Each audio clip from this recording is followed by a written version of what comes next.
Hi, I'm Doug O'Brien. The Havening techniques are a revolutionary new psychosensory therapy that you need to know about. What is a psychosensory therapy?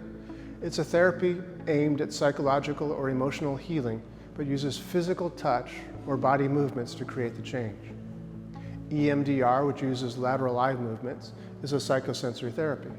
Different techniques that use tapping in different areas of the body are psychosensory therapies. Now, to be honest, I'd always been deeply skeptical about these therapies because they seemed a bit wacky. I dismissed them as a placebo effect and found the science behind them to be sketchy at best. However, when I learned about the Havening techniques, it totally changed the ballgame for two reasons. Number one, the results are phenomenal. Havening can and does permanently remove symptoms of trauma or phobias in as little as one session. And number two, Havening is backed up by solid scientific research. What sets Havening apart is the extensive research done by its creator, Dr. Ruden, into how precisely traumas are encoded in the brain, and then specifically how touch therapy affects that. Let's take a look at some of what Dr. Ruden found. Fear responses happen primarily in an area of the brain called the limbic system. The limbic system includes the cingulate gyrus, the hippocampus, the thalamus, the frontal lobe, and other structures. At the center of it all is an almond-sized set of neurons called the amygdala. When your survival is threatened, it is the amygdala that takes over and focuses every single function of your body and brain on one goal: to keep you alive. Right? You get that shot of adrenaline, the racing heart rate, the cold sweat. The amygdala will activate rage, make you run like crazy, fight like a demon, or immobilize you with total paralysis. Whatever works for your survival.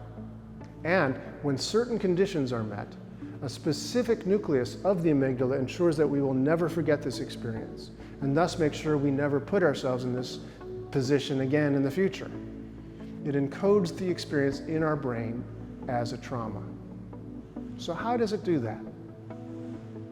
When a traumatic event happens to us, glutamate receptors called AMPA receptors become potentiated on the postsynaptic surface of the lateral amygdala.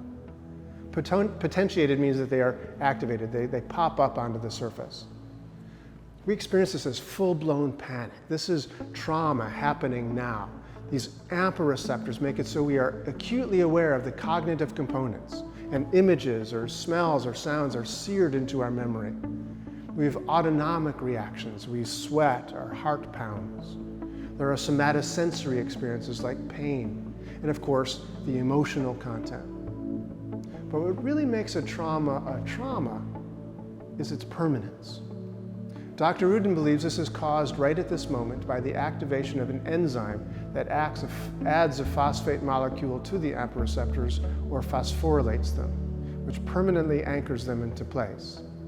You could think of them as being superglued onto the surface. So this is why anything that reminds us of the event, even years later, will trigger the responses and produce those flashbacks and anxieties. And it also explains why traditional therapies do little or nothing to remove the trauma. Talking about it can sometimes even make it worse, because it can uncontrollably trigger those responses. So how is Havening different? How does it get in there to alter this seemingly permanent condition? Havening is based on the fact that the human body is an electrical chemical organ. Any sensation experienced by the body is transduced into an electrical chemical signal to be sent to the brain. Dr. Ruden found research that shows that physical touch on certain areas of the body send that electrical chemical signal to the brain in the form of very slow brain waves called delta waves. It is worth noting that during traumatization, your brain is racing. It is using high-frequency gamma waves up to 100 hertz. That is extremely fast. As a result, the brain is producing a wide variety of stress hormones like cortisol and norepinephrine, giving you that fight or flight response.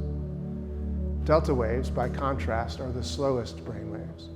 They are only 0.5 to 4 hertz, and the neurotransmitters produced by the brain are very different. You get a lot of serotonin, oxytocin, and GABA as an example. Delta waves also cause one more thing to happen that is of critical importance. As the havening touch causes low-frequency delta waves to be produced in the brain, voltage-sensitive calcium channels are open on the postsynaptic lateral amygdala, allowing calcium to enter the cells. This leads to the activation of an enzyme called calcineurin, a phosphatase which removes the phosphate from the AMPA receptors. This is probably the most important factor, so let me say that again.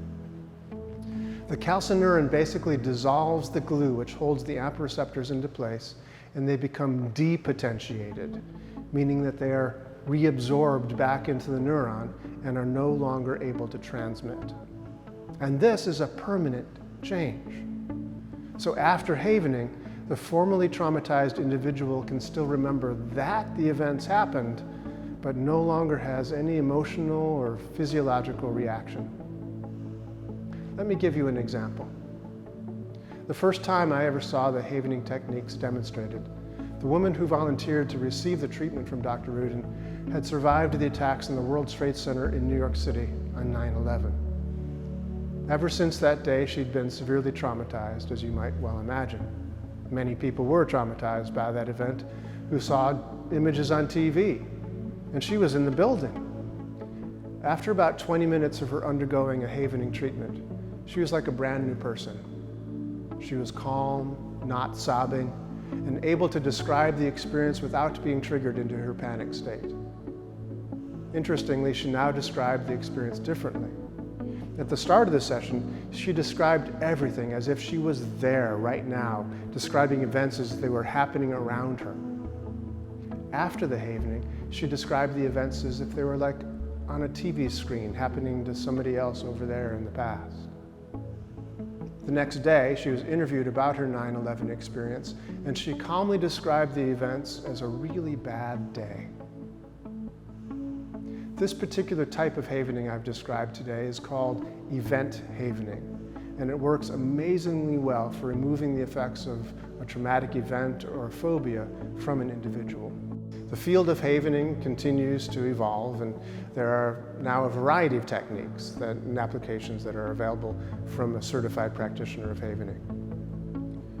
For more information, please feel free to call or write whenever now is convenient. You'll find contact information on this website. Or to find a certified practitioner near you, in your area, go to www.havening.org, where you will find a complete worldwide listing.